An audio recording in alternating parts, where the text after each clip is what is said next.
ganadería que juntos construimos, y hoy lo estamos haciendo contribuyendo al desarrollo y a la reactivación de nuestro país con este tipo de actividades y de iniciativas.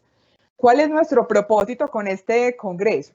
Es reunir expertos y referentes de varios países para evidenciar tecnologías y conocimientos que nos lleven a tener sistemas productivos de ganadería, tanto de carne como de leche en pastoreo, sobresalientes. ¿En dónde? En toda la cadena de producción bovina, identificando oportunidades de crecimiento en el sector para nuestro país, para Colombia, para que todos ustedes identifiquen de estos ejemplos y de estos testimonios cosas que puedan aplicar en cada uno de sus predios. Por eso hoy abrimos con una ponencia que nos da una mirada global de lo que está sucediendo en nuestro sector. Y a partir de mañana, miércoles 17 de julio, para que se agenden también el día de mañana y durante todos los miércoles de junio, que se faltaría el 24 de junio, todos los miércoles de julio y el primer miércoles de agosto, que es agosto 5, estaremos a las 5 de la tarde, hora Colombia. Esa es la cita para que recuerden siempre. Durante 9 miércoles de mañana en adelante, a las 5 de la tarde, estaremos aquí cumpliendo esta cita para hacer un recorrido a las diferentes etapas de los sistemas productivos que anteriormente mencioné. Tendremos en total en el Congreso 9 ponencias y 9 speakers que nos dejarán, que estarán con nosotros, nos dejarán este mensaje y nos acompañarán durante todo este tiempo. Quiero aprovechar hoy también que es la introducción para que todos ustedes sepan cuáles van a ser esas 9 ponencias y esas 9 personas que nos estarán acompañando. Entonces hoy estaremos con perspectivas del sector ganadero, hoy con Eduardo Blasina, que enseguida se los presentaré con más detenimiento. Seguiremos mañana, recuerden una vez más, mañana 17 de junio, 5 de la tarde hora Colombia, con el tema forrajes en el trópico, manejo y usos en la ganadería de carne. Ahí nos estará acompañando Raúl Rojas. Raúl es gerente técnico de forrajes de Science Feti Colombia. El miércoles 24 de junio tendremos el tema desafíos y conceptos para mejorar la reproducción de ganado de cría en pastoreo. Aquí tendremos desde Argentina a Guillermo Mattioli, él es director de la especialidad en nutrición animal en la Universidad de La Plata en Argentina. Comenzando el mes de julio, empezaremos ese miércoles primero con el tema Destete y Levante, etapas óptimas en la producción de ganado de carne. Ahí nos estará acompañando Rodrigo Maronesi, él es el gerente de ventas de Oltec en Brasil. Y a la mitad del Congreso, el miércoles 8 de julio, tendremos un tema completamente diferente para partir aquí. Es una charla que le hemos llamado, o que se llama, mejor dicho, Actívate. En esa charla tendremos a Nicolás Mejía, él es el gerente del Grupo Automontaña, creador de estas conferencias Actívate.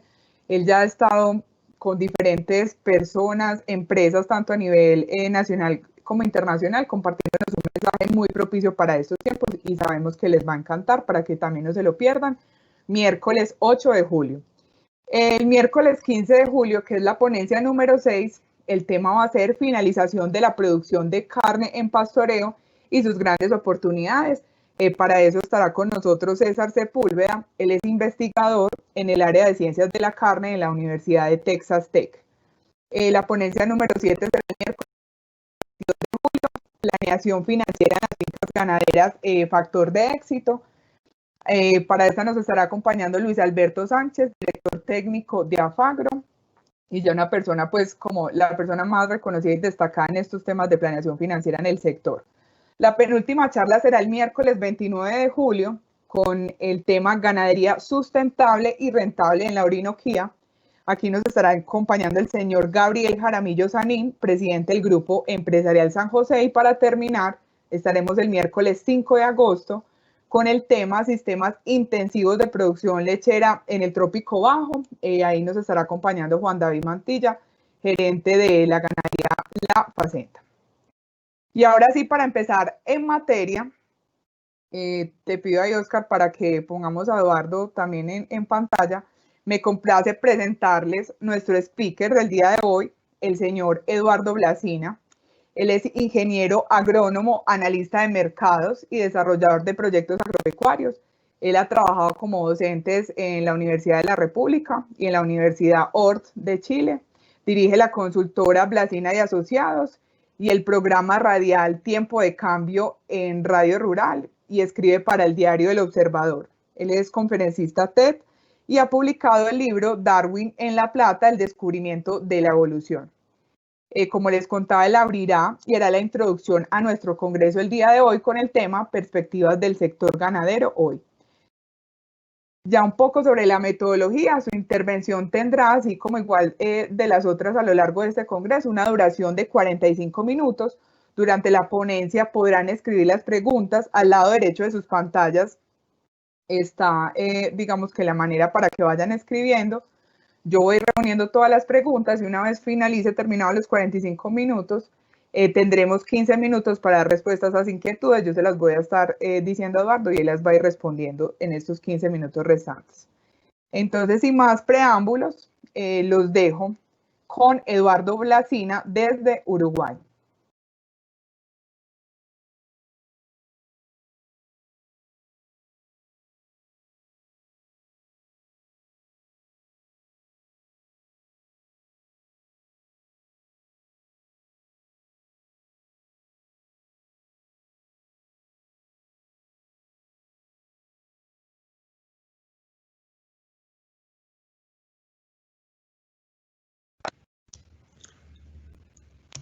Muy buenas tardes, un gran agradecimiento a Somex por esta invitación para participar en este primer congreso virtual. Para mí es un gran honor y un gran gusto ser parte de esta actividad. Mi intención es presentarles mi visión del mercado internacional de carnes en un momento sumamente especial para el mercado internacional, para la sociedad, para la especie humana toda.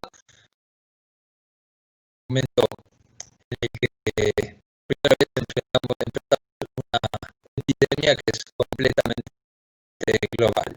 El plan de la presentación es hablar de la situación del mercado, de cambios que se han dado en la oferta de carnes y de cambios que se van a dar y que se están dando en la demanda de carnes, así como hablar esa mirada global desde la perspectiva de la ganadería uruguaya, que es una ganadería muy focalizada justamente en llegar con la carne a todos los rincones del mundo. Hablar de un concepto que creo yo que es de ahora más, que es el de una salud, unificando salud humana, salud animal, medicina y veterinaria. Y algunas reflexiones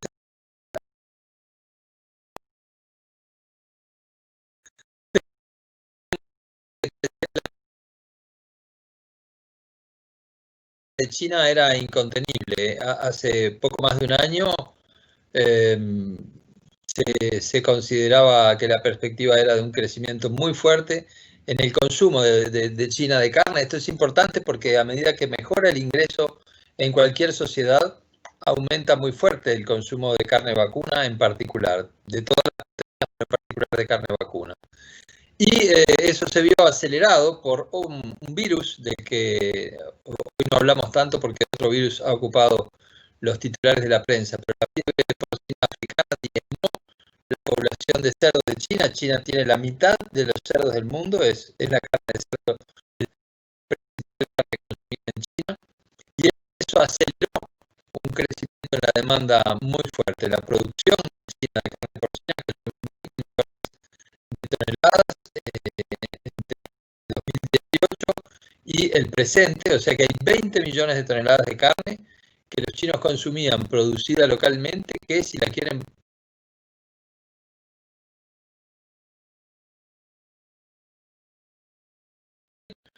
tienen que importar. O sea que ahí hay una gran oportunidad potencial, porque no solamente crece muy fuerte el consumo de carne de los chinos, sino que además su producción de la carne principal está en una caída muy fuerte y hay un proceso de sustitución de la carne porcina por carne vacuna, que es una carne novedosa, más occidental, muy atractiva, que ya se estaba dando, pero que con esta crisis de la oferta interna de carne porcina se acelera. Y entonces vemos cómo la importación de carne vacuna, que era prácticamente inexistente antes de 2012, va en China en un aumento muy sostenido y en este año va a llegar casi a 3 millones de toneladas, un volumen realmente muy significativo y que sobre todo lo que me parece importante es como tendencia en la medida en que la economía de China retorne a lo normal, es una tendencia que todavía tiene un margen para crecer muy importante. Y el abastecimiento de China va a llegar principalmente desde América del Sur. En paralelo a ese crecimiento de China como consumidor, el gran fenómeno desde la oferta es el crecimiento de Brasil como productor y exportador de carne vacuna, una carne vacuna producida mayoritariamente en zonas subtropicales y que también uno se pregunta dónde está el techo de Brasil. Si unimos las dos tendencias, vemos cómo hay una coincidencia para mí interesante y llamativa en el sentido de que el crecimiento de las importaciones de China prácticamente equivalen, coinciden con el crecimiento en las exportaciones de Brasil. El volumen de exportación de Brasil es casi equivalente al volumen de las importaciones de China. No quiere decir esto que Brasil solo le venda a China ni que China le compre solo a Brasil, sino que, bueno, son las dos tendencias principales. China compra de otros orígenes, compra de Argentina, de Uruguay, de Estados Unidos, de Australia. Brasil exporta a otros destinos, pero las dos principales tendencias, las dos potencias hoy del comercio mundial de carnes son Brasil como exportador y China como importador. Esto nos dice por lo menos dos cosas importantes.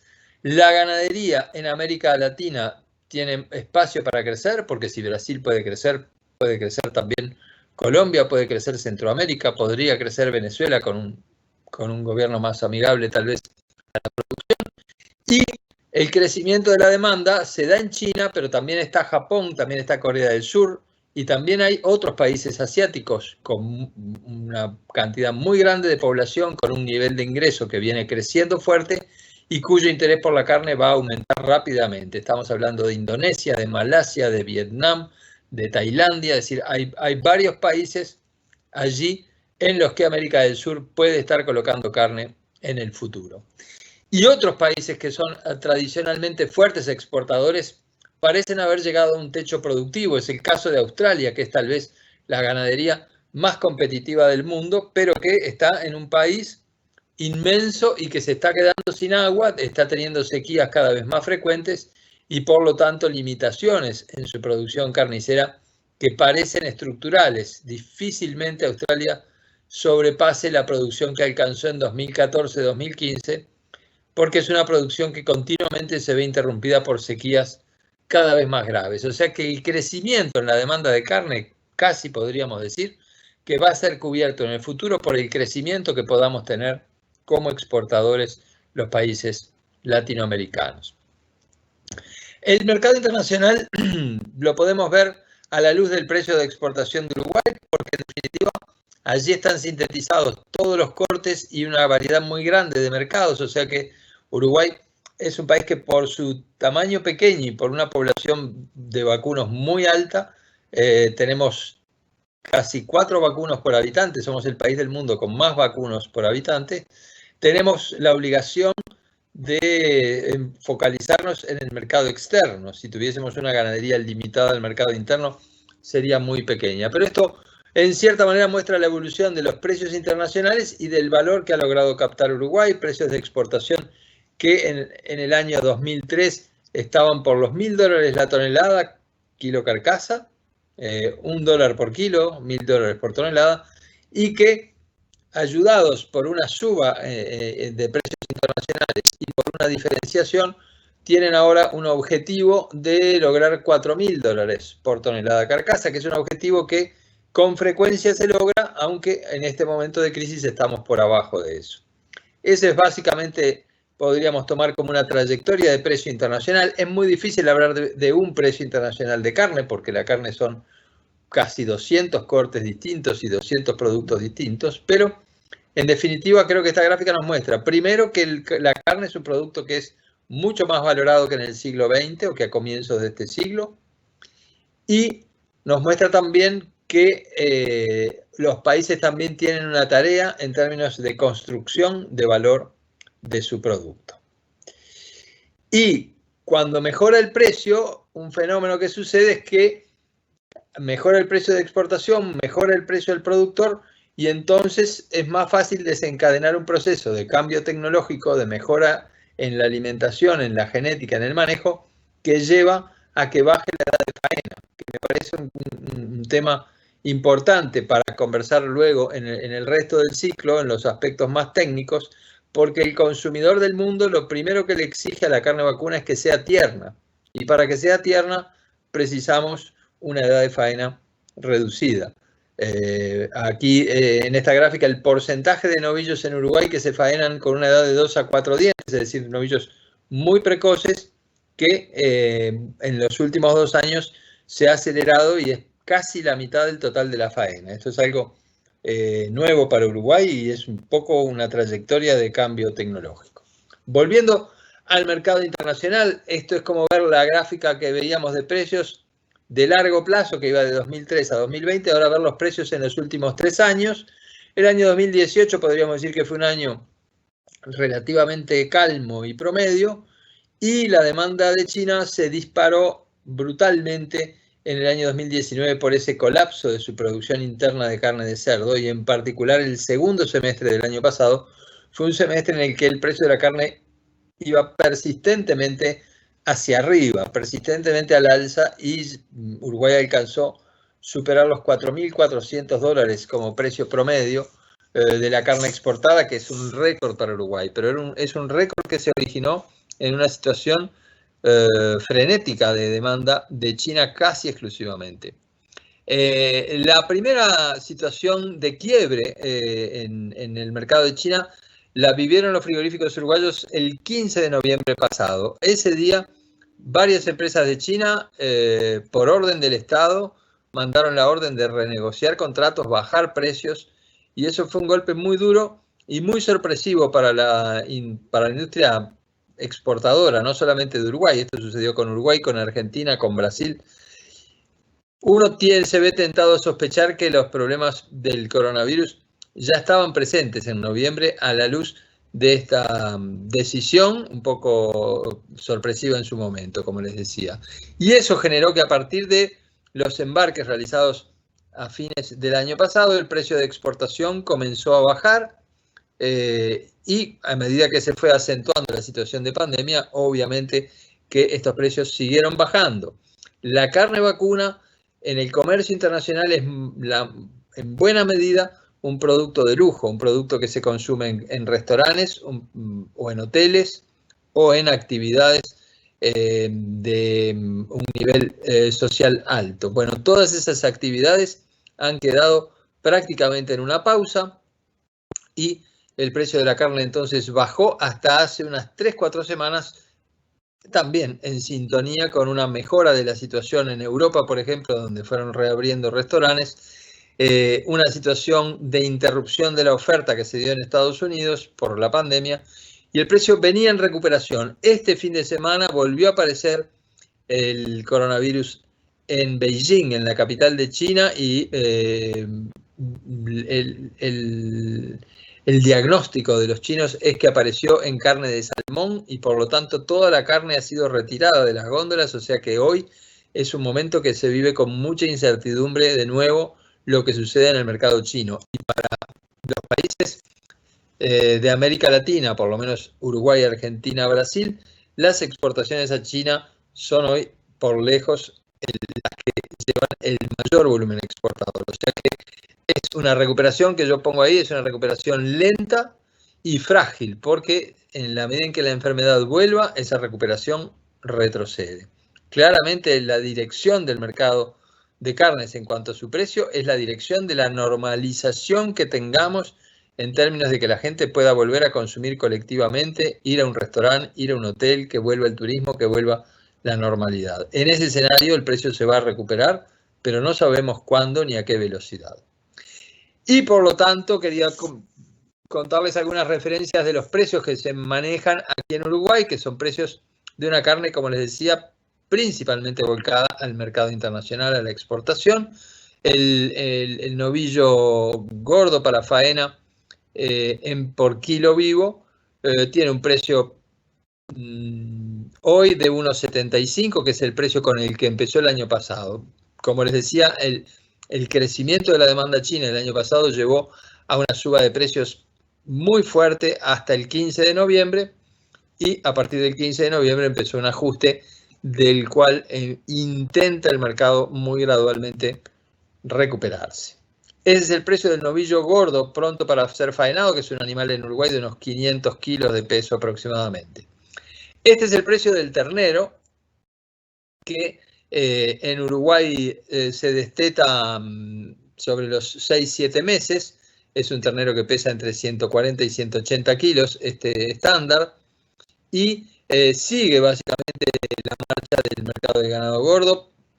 El precio de 2018, podríamos decir, es el precio normal, unos $2.15 por kilo vivo del animal, sin grandes variaciones. El año 2019 se dispara por esa impresión que tiene el mercado de que la demanda de China paga siempre más y no hay cantidad de carne que alcance. Y este año, con el mundo alterado y China sobre todo muy trabada, el precio del ternero vuelve finalmente a su cotización normal. Como en el precio de la carne de exportación, en el precio del novillo gordo, el precio del ternero se irá recuperando en la medida en que el mundo se vaya normalizando y el consumo de carne, que es un consumo muy social, pueda volver a lo normal. La carne es un producto con la cual nos habitualmente agasajamos a nuestras amistades, a nuestra familia. Es decir, el consumo de carne en soledad es mucho menor. El confinamiento hace que se consuma bastante menos carne.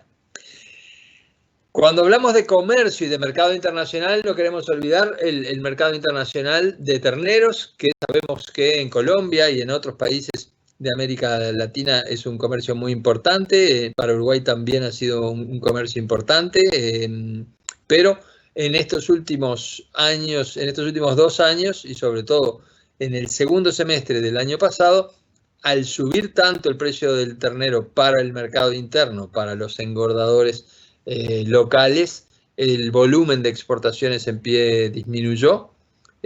Para nosotros es un comercio muy importante. En el caso de Uruguay es básicamente para Medio Oriente, con énfasis en el mercado de Turquía. Tiene al mismo tiempo algunos factores que hay que seguir de cerca. Para nosotros es muy positivo porque da certezas al criador de que su producto va a tener una salida a un precio aceptable. Le garantiza un precio mínimo al productor de terneros. A la vez permite que aumenta el rodeo de cría. Sobre esa seguridad que tiene el criador, va expandiendo su rodeo, va mejorando las tecnologías. En Uruguay es muy frecuente el destete precoz, es muy frecuente el uso de raciones a animales de muy corta edad, porque se sabe que ese animal es rentable y que expandir el rodeo es rentable, pero genera algunos desafíos. En años de precios bajos se exporta tanto ganado en pie que la industria local luego queda con problemas para conseguir hacienda para procesar. Hoy en Uruguay hay muy poca oferta de ganado porque la exportación en pie, como veíamos en el gráfico anterior, fue muy alta hace 2 años. Ahí hay que lograr un cierto equilibrio que en Uruguay lo logra el libre mercado, pero que a veces deja a la industria con problemas de abastecimiento. Y puede ser cuestionada desde el punto de vista del bienestar animal, que es un tema que va a estar muy presente en los consumidores y que hay que cuidar, porque una filmación de un maltrato de animales en un barco o en un puerto hace mucho daño al consumo y muestra una imagen de la carne que no queremos mostrar. Pero por lo menos en Uruguay es un segmento muy importante porque permite tener un sector criador fuerte y con certezas en el negocio que cuando no estaba la exportación en pie no se tenían. Entonces, esta mirada del mercado internacional a partir de un poco de lo que es la realidad de aquí de Uruguay, por ser una ganadería tan enfáticamente exportadora, implica una mirada, pero que a mí me interesa compartir con ustedes, porque yo creo que toda ganadería debe aspirar a crecer y todo crecimiento debe aspirar a ser un crecimiento que termine en la exportación, porque si se crece sin exportar, ese crecimiento satura el mercado y baja los precios. Lo que queremos es crecer sin tener que pagar un concepto de baja de precios por saturar un mercado local. En nuestro caso fue muy importante contar con un sistema de trazabilidad de todo el rodeo. Todo vacuno en Uruguay tiene una caravana, tiene una identificación electrónica que permite al consumidor saber si hay un problema sanitario de cualquier tipo, cuál fue el origen de ese problema sanitario, y al productor también mejorar mucho la administración, porque hay lectores de caravanas que se combinan con la balanza. Entonces cuando el hacendado, el productor ganadero, hace una pesada de su ganado, muy fácilmente, sin error humano, sin anotar en una planilla, con un lector de esa caravana, hace una planilla Excel, consigue el dato de qué animal tuvo qué ganancia de peso entre periodos. Entonces, la práctica de pesar el ganado cada 3 meses, cada 6 meses, con una cierta rutina, permite identificar muy precisamente qué animales ganan más peso, qué animales ganan menos peso, y permite un manejo mucho más preciso del rodeo y de las prácticas de alimentación. Ese sistema posiblemente ayudó a lograr una fluidez comercial, porque cuando Uruguay sale a vender puede dar una cierta seguridad de que ante cualquier problema el origen de ese problema se va a detectar muy rápidamente. Uruguay es el primer país que todavía vacunamos contra la aftosa, pero podemos entrar a mercados muy exigentes como Japón y como Corea. Y yo creo que las ganaderías del resto de América Latina deberían evaluar en qué medida pueden avanzar en programas de trazabilidad del ganado. La exportación lo que hace es estabilizar bastante a los precios, por supuesto, excepto cuando ocurre un fenómeno tan drástico como el que hay ahora, pero si no sucede un evento global que paralice al mundo, es un precio más estable que en un mercado cerrado. Y aún así, con todas estas ventajas, la ganadería en Uruguay pierde área, ha perdido área en relación a la agricultura, porque aquí ha crecido mucho el cultivo de soja, ha perdido área respecto a la forestación, porque se han instalado en Uruguay plantas de fabricación de celulosa muy grandes que requieren mucho volumen de madera, y ha perdido área sin perder producción. Lo que ha ocurrido es un proceso de intensificación importante, tanto en la base forrajera de la alimentación animal, como en un uso de raciones mucho más intenso que antes, que permite bajar la edad de faena y tener más animales por hectárea. En Uruguay el porcentaje de destete es muy estable, muy cercano al 66-67%, pero lo que ha sucedido en estos años es que ha aumentado la carga ganadera por hectárea. Entonces, la eficiencia reproductiva no cambia mucho en su porcentaje, pero la cantidad de terneros que se obtienen por hectárea sí va subiendo por una mayor carga animal. Pero la necesidad de intensificar en Uruguay está bien diagnosticada y cada vez un uso más amplio de granos en la alimentación animal, maíz, sorgo, como también derivados de la molienda de trigo y de arroz. En lo que es la oferta mundial, estamos en un momento peculiar que ha generado algunas interrupciones en la producción de carne en países incluso muy sofisticados tecnológicamente y sanitariamente. Los problemas más graves han sido en Estados Unidos, pero se han dado también en Canadá, en Brasil, problemas graves también, incluso en Alemania y en Holanda, países que uno considera ejemplares. Eso ha llevado a que ante la crisis de China, por ejemplo, Uruguay exporte más carne a Estados Unidos, que tuvo en su momento un faltante de oferta importante, y genera una percepción de que la operativa en los frigoríficos se vuelve más riesgosa. Hay algunas empresas europeas que están avanzando en la robotización de la industria frigorífica. Típicamente Dinamarca tiene grandes frigoríficos donde el personal humano casi es inexistente. Hay también algunos factores en el mercado que tienen un origen político, porque China, por ejemplo, está en un enfrentamiento diplomático fuerte con Australia respecto a diversos temas vinculados a la pandemia, y ha sancionado a los principales frigoríficos australianos. Hay cambios también en la oferta, porque en esos países asiáticos la oferta de carne de animales silvestres es muy popular y tiene mucho arraigo tradicional, pero es muy cuestionada. Si sale esa oferta de animales silvestres, por un lado nos vendría muy bien para prevenir que no ocurran más episodios como el del coronavirus, y por otro lado sería una carne no convencional que dejaría de ser competencia de la carne que es producida con todos los controles sanitarios. Pero también va a ser cuestionado lo que se llama el factory farming, es decir, esos emprendimientos ganaderos que aglutinan a muchos miles de animales, que son muy típicos en Estados Unidos, donde miles de vacunos están allí para producir carne o para producir leche. Eso se va a cuestionar porque eso sanitariamente también implica un riesgo. Y si eso se cuestiona, las ganaderías de América Latina que mezclen lo pastoril con la suplementación, creo que pueden tener también una oportunidad por el rechazo que genera ese estilo de hacer ganadería, donde los animales viven de una manera muy distinta a la que están habituados, donde los problemas sanitarios son más frecuentes, donde el uso de antibióticos tiene que ser más intenso. O sea que ahí vemos una oportunidad. En la demanda lo que vemos es mucho menos del consumo que se ha llamado horeca, una palabra que ha surgido prácticamente este año, que es el consumo de carne vinculado a hoteles, restaurantes y catering. Allí, bueno, hasta que no se restablezca el turismo, va a haber una situación de demanda bastante deprimida.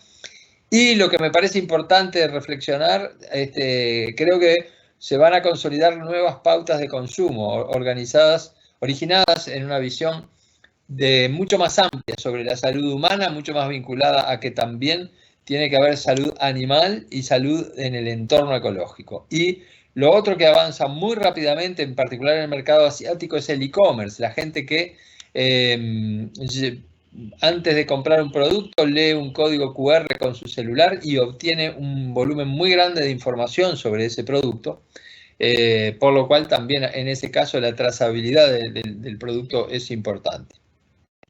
Los consumidores, particularmente los asiáticos, que son muy tecnológicos, van a demandar mucho más información, medición, certificaciones, y bueno, hay que, creo yo, pensar en la trazabilidad como algo que viene a instalarse y que se le puede agregar mucha cosa en beneficio del productor que le permita un mucho mejor manejo de los animales. En lo que tiene que ver con las amenazas que nosotros vemos es, bueno, un problema de la carne como sector que emite metano. El metano es un gas de efecto invernadero. Y no tengo la menor duda que una vez que pase este tema de la pandemia, el cambio climático va a ser un tema tan fuerte como es la pandemia. Así como ahora estamos combatiendo un problema global, vamos a pasar, una vez que se supere este problema, a intentar combatir otro problema global, que es el ascenso de temperaturas. Y en ese sentido, creo yo que la ganadería de Brasil tiene un flanco débil porque el actual gobierno brasileño ha mostrado muy poco respeto por los temas ambientales. Las imágenes de selva talada y selva quemada son imágenes que causan mucho rechazo en los consumidores hoy europeos, canadienses, japoneses, pero cada vez va a ser algo más resistido. Y si atrás de esa selva quemada aparecen esos ganados cebuinos que típicamente aparecen en las zonas tropicales, corremos el riesgo de que el producto carne sea visto parecido al alcohol o al tabaco, es decir, productos que son disfrutables, pero que son malos para la salud, en este caso posiblemente la salud planetaria. Si logramos, por el contrario, establecer sistemas pastoriles que respeten la biodiversidad, y Colombia y Centroamérica y México y todos los países de América Latina tienen un capital en biodiversidad fuerte a defender, bueno, esos sistemas pastoriles pueden ser muy competitivos y muy ventajosos respecto a los sistemas de factory farming de otros países como Estados Unidos. El gran desafío es cómo diseñar sistemas productivos que respeten la biodiversidad y cómo se difunde eso luego a los consumidores del mundo. Entonces, entendemos que es necesaria una estrategia integral para la carne vacuna, en el sentido de que necesariamente compite con la carne de cerdo y de pollo, que son carnes mucho más baratas, El mercado internacional va a demandar cada vez más terneza, por lo tanto, intensificar la producción, además de aumentar el volumen de producción, aumenta la calidad de cada tonelada producida. Y aquí en Uruguay, por lo menos, intensificar tanto la producción de pasturas como el uso de concentrados se ha vuelto la norma, producir más rápido, más volumen, más tierno. Nosotros creemos que todavía hay un espacio grande para que China siga aumentando sus compras, así como el resto de Asia. El futuro de la carne en el mercado internacional es Asia, ya es el presente, pero es el lugar del mundo donde el consumo va a crecer fuerte por los próximos 10, 15 años. Pero aún en estos mercados que están conociendo la carne, hay que dar una buena imagen de producto y por eso creo que un tema interesante que se vio en este año en el mercado de carne es cómo ha aumentado el consumo de productos que son imitación carne, que en el segmento de hamburguesas compiten muy fuerte con la verdadera carne. Y eso sucede sobre todo en un público joven, diría sobre todo en un público joven y femenino que no quiere asociar su alimento con el matar un animal o con el generar cambio climático o con el generar una tala de selva, pero eso que es en principio algo muy europeo, muy occidental, está empezando a suceder también en China. Y allí Beyond Meat, que es tal vez la empresa que va más veloz en el desarrollo de productos que imitan la carne pero que son vegetales, no sintió para nada la crisis de la bolsa de valores con el coronavirus y por el contrario, es una de las empresas cuya cotización viene en un ascenso fuerte. Y el contraste de esto es el cuestionamiento que se hace a si la industria frigorífica va a estar dispuesta a ayudar a frenar la deforestación. En este caso, Brasil es el país que está más cuestionado. Y por esa vía se ata lo que está sucediendo con el coronavirus con la lógica productiva de la carne, ¿no? La pregunta de si la próxima pandemia está en tu plato, de acuerdo a lo que tú consumas, y este concepto de que la salud es una sola, no hay salud humana sin una buena salud animal, y no hay una salud humana y salud animal si no hay una buena salud a nivel global planetario. Lo otro es un cuestionamiento, como les decía, muy fuerte a la producción masiva de carne y al uso de antibióticos preventivamente en animales sanos. Eso a los países de América Latina nos puede dar una gran ventaja en la producción pastoril. Entonces, el alimento, sea el que sea, pero en particular la carne, debe incluir un concepto de respeto al planeta muy fuerte y es muy posible que esta pandemia cambie pautas de consumo. Para ir cerrando y quedar disponible para vuestras preguntas o comentarios, en este año 2020 vamos a tener un año realmente negativo para la industria cárnica, por lo menos en lo que tiene que ver con el comercio internacional. Va a haber una reducción del comercio internacional.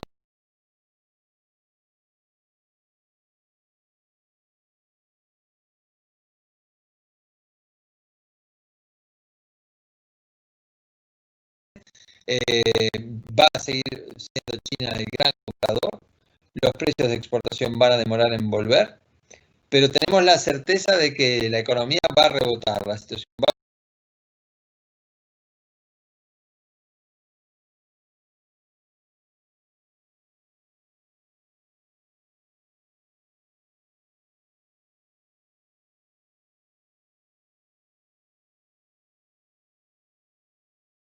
a volver a lo normal, la cantidad de consumidores va a seguir subiendo y posiblemente ya en el segundo semestre se empiece a ver esta recuperación. Pero van a aumentar tanto los premios como los castigos, es decir, la carne que se diferencia por su calidad como alimento, por su terneza y por la responsabilidad con que fue producida, va a tener un premio mayor y la otra va a ser cuestionada porque, bueno, este proceso de calentamiento global es el gran desafío y entendemos que la ganadería tiene que ser parte de la solución al problema porque un pastoreo bien hecho captura carbono y de esa manera potenciar al producto ante los consumidores, sobre todo ante los nuevos consumidores. Esta es nuestra visión del mercado internacional. Quedamos a vuestra disposición y muy agradecidos por esta oportunidad de pasar, de participar en este primer seminario virtual de SOMEX.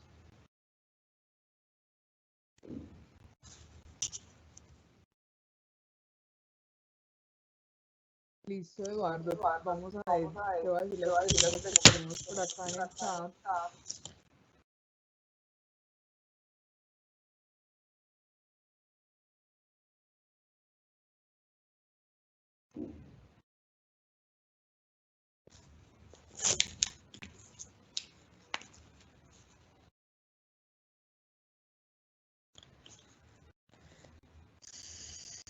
Una de las primeras nos decía que el tema del transporte de la carne con este tema del COVID se ha cambiado. El transporte de la carne en Uruguay por ahora no ha tenido grandes cambios. Aquí hemos tenido afortunadamente una situación de muy pocos casos de la enfermedad, de modo que el transporte en Uruguay de la carne es refrigerado en todo momento y sucedieron en algún momento, lo que se ha hecho son protocolos, tanto a nivel de la industria frigorífica como a nivel de los puertos, en particular del puerto de Montevideo, de modo de mejorar todo lo que son vestuarios y todo lo que sean estrategias de prevención para que los lugares de trabajo no sean lugares de contagio. Pero en principio no ha habido cambios drásticos en la forma de transporte. Eduardo, y hay varias preguntas que en general, ¿cómo están manejando en Uruguay pues este tema de la cuarentena y del COVID en general, pues como en los predios, en los ganaderos? ¿Qué protocolos están teniendo? ¿Cómo es el manejo en general de la ganadería con esta situación por la que estamos atravesando allá en tu país? Mira, lo que sucede es que en Uruguay muy rápidamente se cerraron las fronteras y al día de ayer teníamos solamente 33 casos en todo el país. Entonces,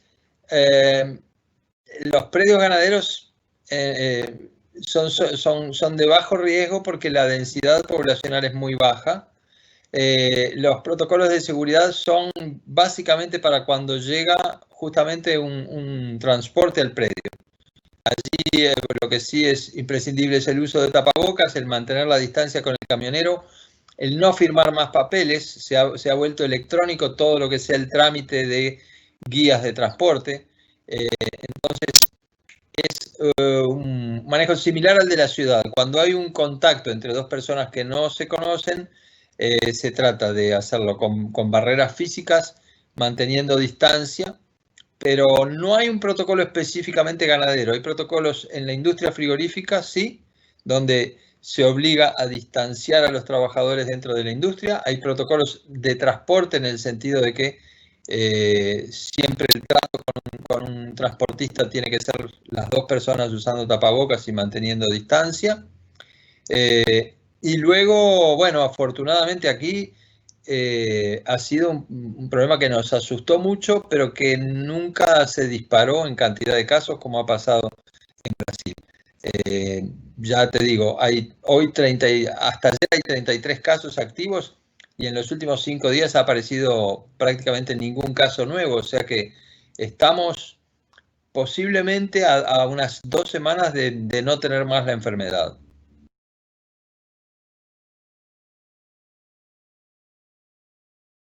También me preguntan el tema de la carga por hectárea de animales, ¿cómo la manejan ustedes en su país? Bien, la carga promedio nacional aquí es de 0,8 unidades ganaderas. Es una carga que va en un gradual ascenso, pero como un proceso muy gradual, desde unas 0,70 a 0,74, 0,75 a cargas de 0,80 con predios intensivos que logran llegar a una unidad ganadera. Y con un cambio sí en la alimentación que ha sido muy fuerte, que ha incluido primero el uso de lo que llamamos aquí praderas convencionales, que son básicamente mezcla de gramínea y leguminosas, praderas que duran unos 4 años. Son muy populares también lo que llamamos aquí verdeos, que son cultivos anuales de unos 6 meses de duración, que hay de invierno y verano. Y arriba de eso el uso de reservas forrajeras, típicamente fardos o ensilaje, y el uso de grano, que también se ha vuelto más popular, tanto para el destete temprano de los animales como para acelerar la recría y permitir un entore de vaquillas de 2 años y menos, como para también acelerar la venta de ganado. Hay una ganadería corral que suele comprar novillos de 20 meses de 400 kilos y en 100 días le pone 100 kilos más para llegar a los 500, que es aquí habitualmente el peso de faena. Entonces, al intensificar la alimentación, va dándose un gradual aumento en la carga. Promedio nacional 0,80 unidades ganaderas.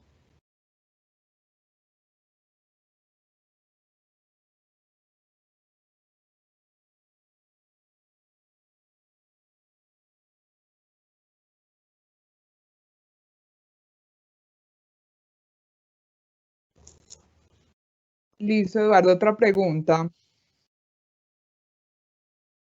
La demanda de productos cárnicos aumentará siempre y cuando los datos sean certificados en cuanto a brucelosis y tuberculosis. Eso es directamente proporcional. Sí, aquí en Uruguay brucelosis y tuberculosis son problemas sanitarios ciertos. Lo que se hace habitualmente es, cuando se detectan los predios, se hace una faena especial y se le da un destino especial a esa carne. Habitualmente es carne que se procesa y, bueno, con los controles del caso se destina a algunos consumos procesados.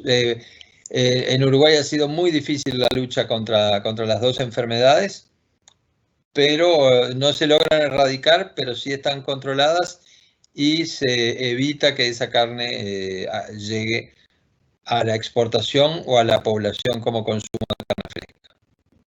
Perfecto. Otra pregunta es, superados los problemas sanitarios en Colombia, ¿cómo ve el ingreso a los principales mercados asiáticos de nuestra carne producida a pastoreo? Y bueno, yo creo que el camino es, si entiendo bien la pregunta, el camino es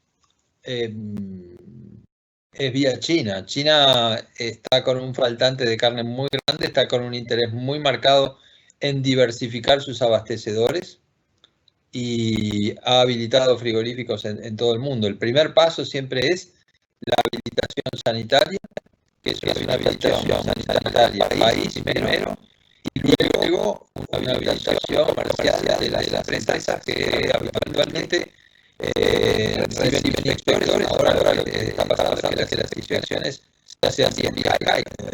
En realidad eso es una innovación de los últimos meses, pero entonces hay que negociar país el derecho a entrar.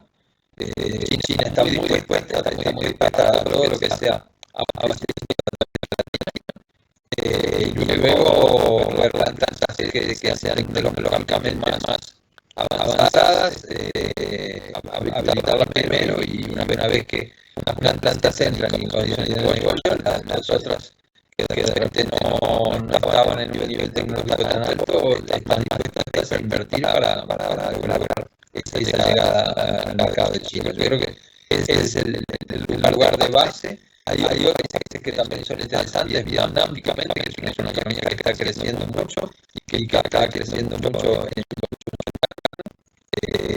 pero yo creo que la gran mirada hacia China.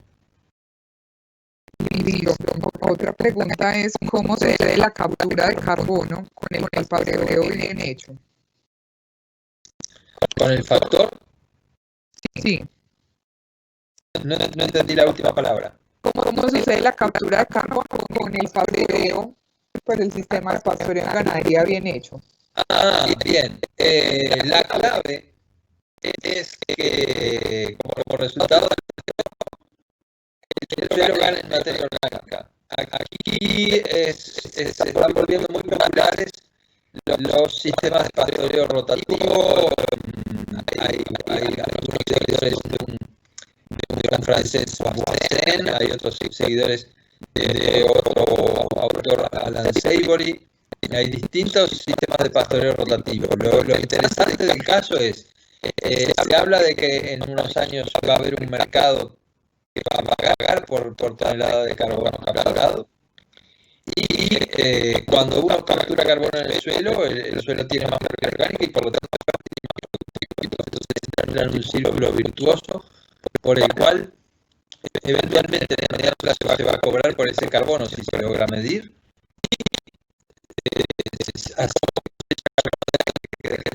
Ese suelo debería ser más productivo en términos de materia seca por ser más fértil. Y aquí en Uruguay lo que hay es un cuestionamiento al pastoreo continuo o al pastoreo en parcelas muy grandes por mucho tiempo y un crecimiento de un sistema por el cual los animales pasan 2 días en una parcela o un día en una parcela y rotan a otra y cada parcela tiene entre 45 y 60 días, de manera que el animal no elige el pasto, sino que come parejo el pasto y se le da a la pastura el tiempo óptimo de recuperación para que recupere su sistema foliar, su forraje, pero también su sistema radicular, y ahí es donde se da la captura de carbono, digamos. Entonces, los sistemas de pastoreo rotativo vienen en Uruguay por lo menos en una lógica de crecimiento.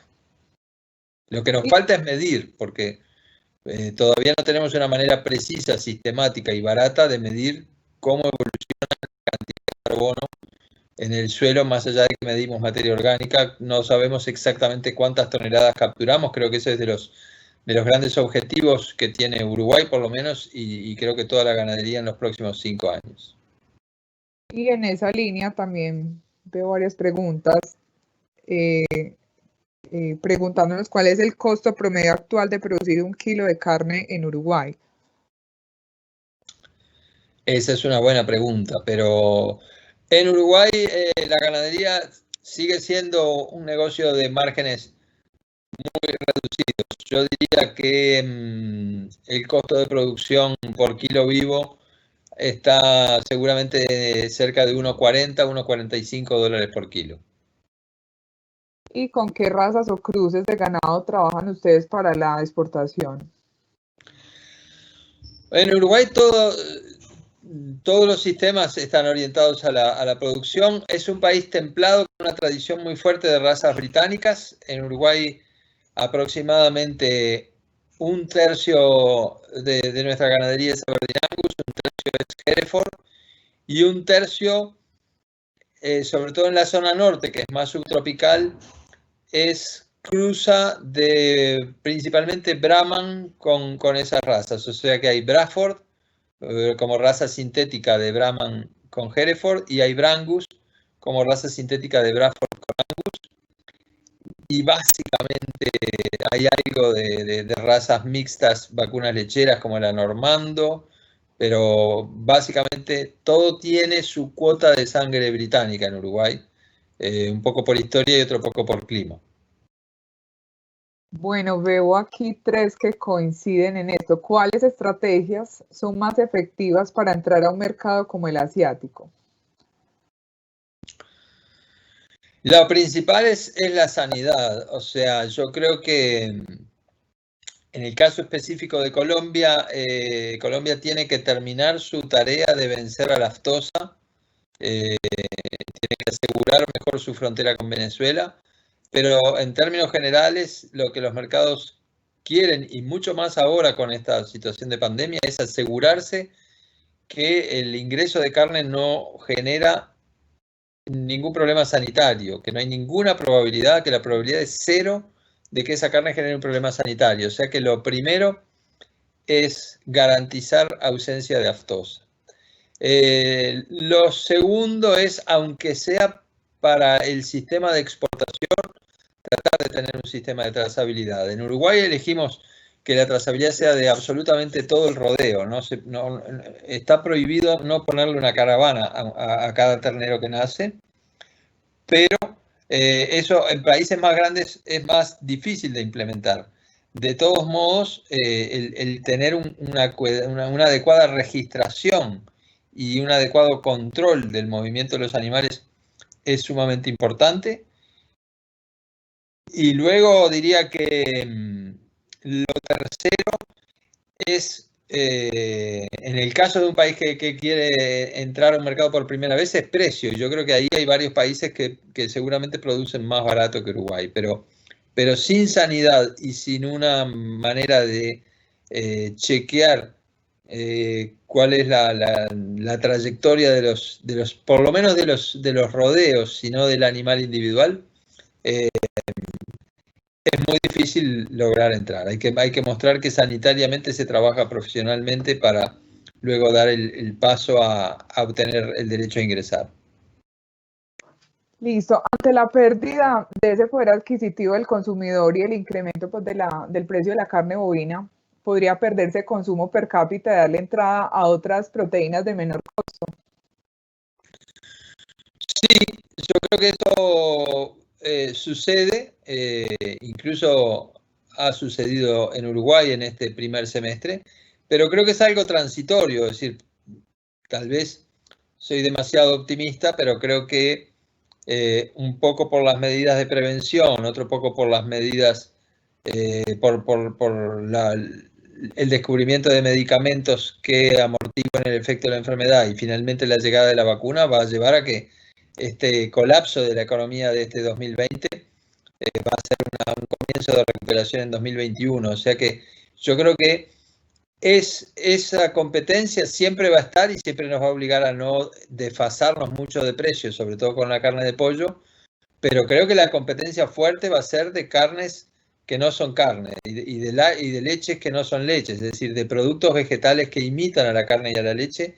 Creo que ahí sí tenemos una competencia que es más de largo plazo y que por eso nos obliga también a mostrar que la ganadería es un sector sensible que atiende los temas medioambientales, porque si no los jóvenes consumidores van a tener una preferencia, creo yo, importante por productos que les recuerden a la carne, que les parezca que es una hamburguesa, pero que sepan que es vegetal, porque ellos van a considerar que es mejor para la salud de ellos y para la salud planetaria, que es cada vez un concepto más fusionado. O sea que tenemos una competencia nueva como producto con la carne vacuna. La carne de pollo va a seguir estando y la de cerdo, pero las imitaciones de carne también en el mercado de las hamburguesas van a ser importantes.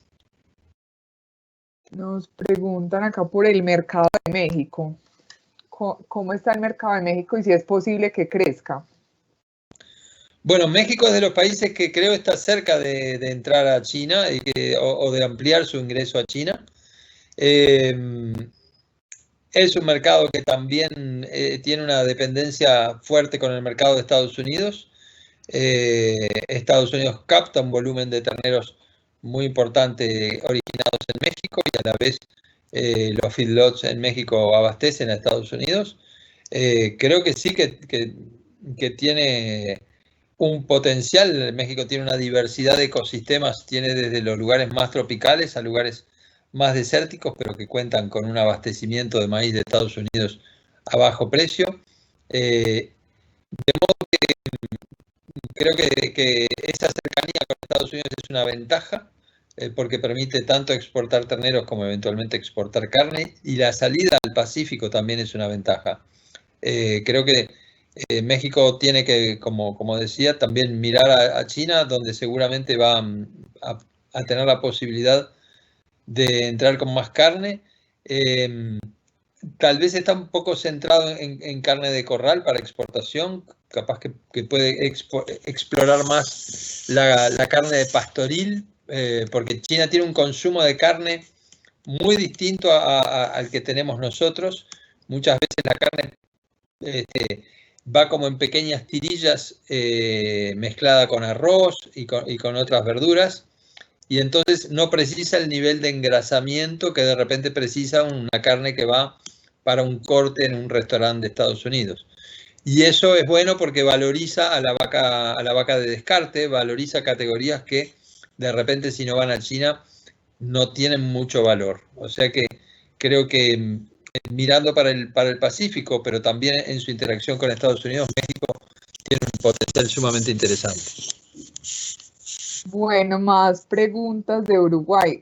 ¿Alguna estrategia gubernamental para mitigar el efecto de disminución del inventario que genera la exportación de ganado en pie en Uruguay? Eso es un objeto de intenso debate aquí en Uruguay, porque además, por razones sanitarias, hasta ahora Uruguay no ha permitido la entrada de ganado de ningún país.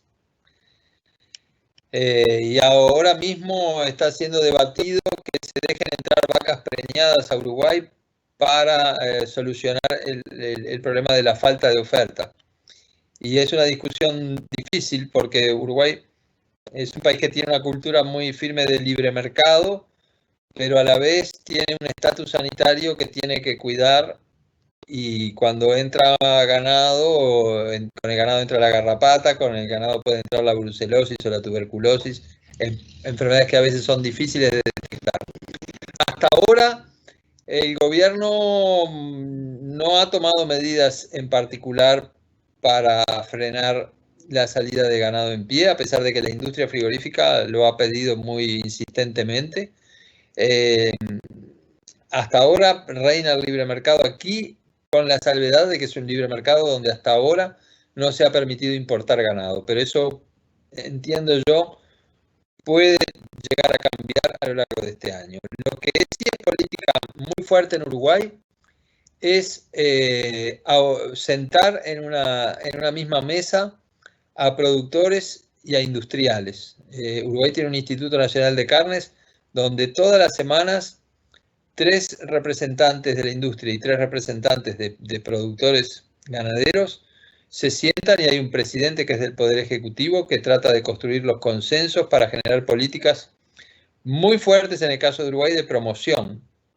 Uruguay, cuando hace 10 años entró cuarto en el Mundial de Sudáfrica, comenzó una política de promoción muy fuerte de su carne, uniendo la imagen del fútbol con la imagen de la carne, digamos. Entonces, lo que sí hay es una política consensuada entre ganaderos e industriales de posicionar a la carne de Uruguay en el mundo, hacerla conocer en China, hacerla conocer en Japón, participar de todas las ferias de alimentación que son relevantes. Es control sanitario, apertura de mercados a través de la diplomacia y políticas de promoción de común acuerdo entre los actores del sector cárnico. Te diría que son los 3 pilares que tiene la política uruguaya respecto a la carne.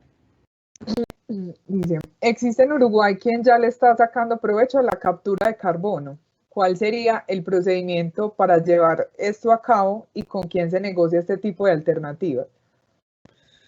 No, la respuesta es que todavía no. Lo que sí hay son empresas,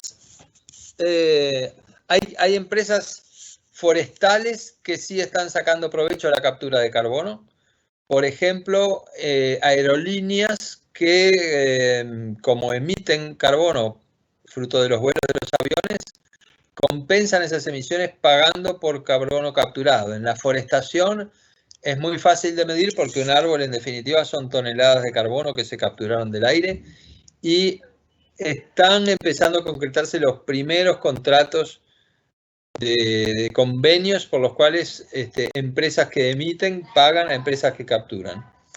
En la ganadería no se ha logrado todavía. Como decía, ahí hay un trabajo de investigación y desarrollo que es importante, porque hay que validar qué práctica de pastoreo genera qué captura y cómo se mide y cómo se valida.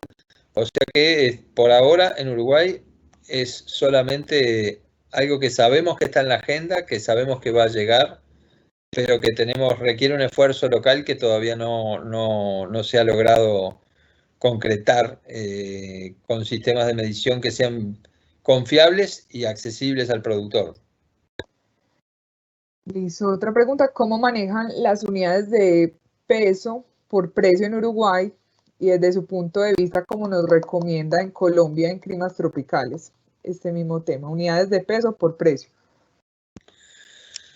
Bueno, en Uruguay es completamente el libre mercado lo que genera las relaciones de precios entre las distintas categorías. Habitualmente el ternero chico es lo que vale más por kilo. Un ternero chico puede valer 2.40, 2.50 dólares por kilo. Un ternero grande puede valer 2.10, 2.15. Y el novillo pronto para faena vale 1.75. Es decir que, pero allí no hay ninguna intervención. Simplemente el mercado va moviendo las relaciones de precios. Cuando la situación es muy favorable, casi que se iguala el precio de machos y hembras. Terneros y terneras valen casi lo mismo. Y en este momento, o hasta la semana pasada, por ejemplo, el novillo y la vaca gorda valían casi lo mismo porque China compra más vacas que novillos, y entonces había una diferencia mínima. Pero no hay ninguna directiva política ni ninguna intervención. Es lo que el mercado dictamina y lo que en las ferias los productores están dispuestos a pagar. En la vía de los hechos, el ternero vale más o menos un 20% más que el novillo adulto, y cuando el ternero es más chico vale más por kilo. Cuando los precios son altos en general, lo que llamamos aquí el invernador, el que compra terneros para engorde, para ceba, elige comprar terneros más chicos para diluir ese precio en el valor final del animal que va a vender, y entonces los animales chicos se valorizan todavía más. De modo que, bueno, esa es más o menos la relación de precios, 20% más ternero que novillo, pero no hay intervención de ningún tipo. Lo que sí a veces sucede es que cuando los precios bajan mucho, tanto para el gordo como para el ternero, la exportación en pie sostiene un precio alto por el ternero, y ahí la relación de reposición, en vez de ser de 20% de premio por el ternero, se va a 30 o 40%, y entonces se hace muy difícil para quien tiene que comprar para ceba dar con una relación de precios que le permita funcionar. Pero es sin ninguna, son las puras fuerzas del mercado las que dictaminan los precios. Listo, voy a hacer otras 3 preguntas y cerramos aquí ya este espacio. ¿Cuántos días han logrado disminuir en los días abiertos del hato de cría y en el tiempo de ceba en los hatos de engorde utilizando el sistema Crib Feeding? ¿Se utilizan este sistema y cuántos días han logrado disminuir el sistema de engorde? Aquí los destetes más rápidos se hacen en unos 90 días, y los animales para faena que solo pasan a pasto llegan a unos 26, 27 meses. Lo habitual en el engorde intensivo es, como decía, llegar a los 20 meses con un animal de 400 kilos, que habitualmente ha comido pasto y ración durante su vida, y luego no ir más allá de 100 días de puro grano en corral. Ese es un segmento que tiene una cuota especial en la Unión Europea que se paga muy bien, y que, bueno, ha crecido mucho. También en China empieza a haber un mercado para carne con ese sistema, de una recría muy veloz, mezclando pasto y grano, siempre a cielo abierto, y los últimos 100 días de engorde. Y en términos de Crib Feeding, bueno, se trabaja con destetes a los 90 días a veces. Perfecto. Y nos preguntan también por el tema de las sales mineralizadas, que se acostumbran a usar sales mineralizadas en el ganado. Sí, es casi general que se usan sales mineralizadas y otros productos similares que llaman núcleos proteicos, que el animal, bueno, cuando le apetece, lo consume. Sobre todo que aquí tenemos una base de un 70% de la producción que es sobre campos, sobre pasturas naturales, que desde esta época hasta fines de septiembre prácticamente no genera crecimiento de pasturas alguno, y entonces en todos lados se usan bloques de sales minerales, sí. ¿Y qué pastos manejan? Veo aquí varios. ¿Qué pastos manejan y cuántas toneladas de materia seca obtienen en promedio? ¿Qué pastos se manejan aquí? Sí, veo varios preguntando por los pastos. Sí. Bueno, aquí Pasturas de invierno, típicamente como pasturas anuales se usa avena y ryegrass. Como pastura perenne se usa festuca muy generalizadamente, a veces alguna otra pastura como dactylis. Y siempre se mezcla gramínea con leguminosa, trébol blanco, trébol rojo, alfalfa en algunos casos. Y como pasturas de verano, básicamente distintas variantes de sorgos. A veces se usa sorgo para grano y si no se usan sorgos forrajeros, Sudan grass. Y hay una pastura nativa que es Paspalum, del género Paspalum, hay dos Paspalum, Notatum y Dilatatum, que se empiezan a usar como pastura sembrada.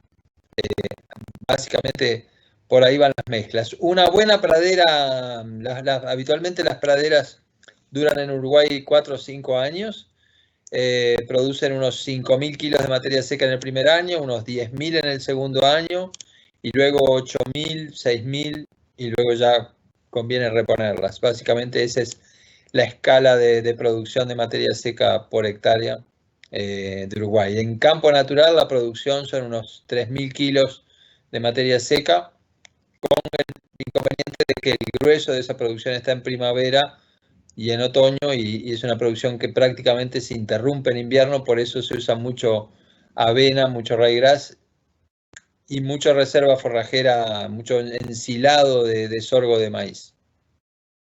Listo, Eduardo, una última pregunta. Por acá, ¿tienen experiencia en el uso de porquinaza o bovinaza en pastos con pivotes? ¿Y cómo ven las corporaciones en Uruguay el control, pues cómo controlan este tema? No entendí.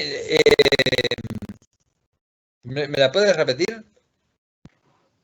En Uruguay, ¿cómo hacen o cómo controlan el manejo pues de porquinaza para los pastos con pivotes?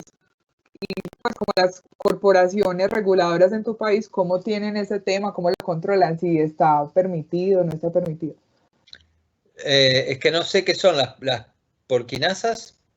Es como la fertilización con heces de porcinos. Lo que Aquí las pasa es llamamos que, porquinas. bien, en Uruguay el sector porcino es muy débil, no logramos competir con la carne de cerdo de Brasil. Entonces, lo que sí hay, pero es algo muy nuevo, es el uso de fertilización con las heces en los tambos. Por ahora, algunos tambos grandes empiezan a usar las heces convirtiéndolas en compost y luego desparramando ese compost en praderas. Eso es algo que vino de Argentina y está funcionando bien. No se usa heces de cerdo prácticamente, y se usa algo de lo que le llaman aquí cama de pollo, que es también usar heces de avícolas. Por ahora no hay ninguna restricción, solamente que no se puede certificar como orgánico, algo que usa ese tipo de productos, por el eventual problema de que, bueno, de que esos pollos hubiesen recibido un antibiótico y eso estuviese llegando a la pastura. Pero no es algo frecuente en Uruguay. De todos modos, la fertilización habitualmente es con urea, fosfato de amonio, fosforita, es una fertilización puramente química en general.